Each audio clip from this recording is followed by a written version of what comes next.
Bonjour les cynophiles actifs, ici Michel Leclerc et aujourd'hui on parle de froid, mais je parle pas de petit froid, là, je parle de gros froid, moins 20, moins 30 et plus.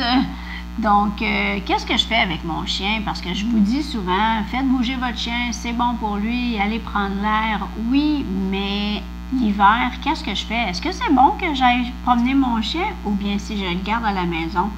En fait, c'est sûr que le chien, sa chaleur corporelle est un petit peu plus élevée, à 2 degrés de plus que l'humain. Donc, quand il fait un petit peu froid, il tolère quand même assez bien. Mais quand ça commence à être plus froid, comme je vous disais tantôt, moins 20, moins 30 degrés, mais là, il y a des critères à respecter. Ce n'est pas tous les chiens qui sont adaptés pour aller prendre une grande marche l'hiver comme ça.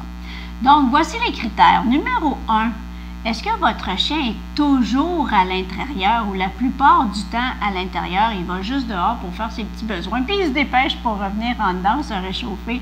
Donc, si c'est le cas, bien, c'est sûr que lui, il va avoir un peu plus de difficulté à s'adapter à l'hiver. Pourquoi? Parce qu'il devient plus frileux et il est toujours à l'intérieur. Plus on va dehors, puis de façon graduelle, plus on est capable de tolérer le froid. C'est un peu comme nous aussi, les humains, hein, quand on reste en cabané, à un moment donné, on devient frileux puis on ne veut plus sortir.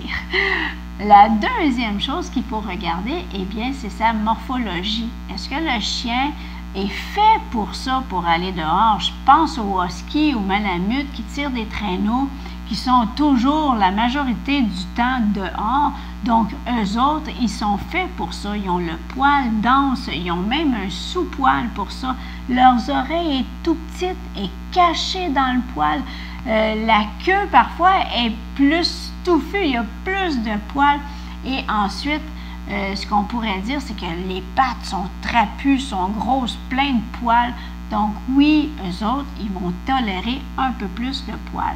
Si je vais voir le lévrier qui est tout effilé, la queue qui est très longue, presque pas de poils, lui, il n'aimera pas trop ça, aller se promener dehors. La troisième chose qu'il faut regarder, c'est son âge. En fait, les chiots et les chiens plus âgés, bien, eux autres, ils n'aiment pas vraiment le froid. La quatrième chose qu'il faut regarder, c'est son poids. C'est sûr que si votre chien est très maigre, il va avoir de la difficulté à se réchauffer. Par contre, est-ce qu'on peut dire que les chiens qui sont obèses n'ont pas de problème à se réchauffer? Mais non, on ne peut pas dire ça parce que ces chiens-là ne sont pas très actifs d'habitude. Les chiens qui courent, qui sautent, ils se réchauffent quand ils font cette activité-là. Puis, ces chiens-là, habituellement, ce n'est pas des chiens qui vont courir partout, donc ils ont de la difficulté à se réchauffer. Donc, ceux-là aussi, ils n'aiment pas beaucoup l'hiver. La quatrième chose que je pourrais vous donner comme critère, c'est sa santé. Si le chien est en bonne santé, il va tolérer beaucoup plus le froid que s'il est malade, c'est évident. Alors, comment je fais pour savoir, là, est-ce que mon chien est en train de geler? Est-ce qu'il est temps que j'entre à la maison? Ou bien, si c'est correct, je peux continuer ma marche. Bien, il y a des signes, il faut observer son chien. Le premier signe, c'est ses oreilles, sa queue et ses coussinets. Si vous voyez que ça commence à être grisâtre et dur, il commence à y avoir des engelures, alors il faut entrer à la maison. La deuxième chose, bien, il va frissonner. Hein?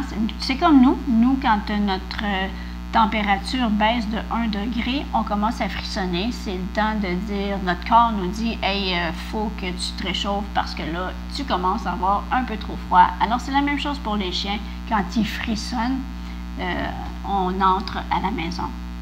La troisième chose que je pourrais vous dire de vérifier et de regarder, c'est ses pattes. Parfois, le chien, il lève ses pattes de façon alternative comme ça pour soulager ses pattes parce qu'il commence à avoir froid. Et la dernière chose qu'on peut regarder, c'est que le chien, parfois, il ne veut juste plus avancer. Il s'arrête, il s'immobilise et il ne veut plus continuer la marche. Donc, ça, c'est un signe qu'il voudrait entrer à la maison. Alors voilà, et j'espère que ça vous a aidé voir si votre chien est bon pour faire une longue marche avec vous pendant l'hiver ou pas. Il y a des alternatives, hein, parce que, encore une fois, c'est bon de faire bouger son chien, mais si votre chien n'est pas adapté à l'hiver, qu'est-ce que je fais? Est-ce que ça vous intéresserait de savoir qu'est-ce que vous pourriez faire à la place d'aller marcher? Et si ça vous intéresse, bien, écrivez-moi ça dans les commentaires. Alors, si vous avez aimé cette vidéo, faites un beau pouce j'aime et abonnez-vous à cette chaîne. N'oubliez pas de cliquer sur la cloche et puis, bien, transférez cette vidéo si vous pensez qu'il y a quelqu'un qui pourrait avoir besoin de cette vidéo-là. Et d'ici la prochaine vidéo, eh bien, je vous dis, bien, soyez actifs avec votre chien parce que un chien actif, bien, c'est un chien heureux. Au revoir tout le monde.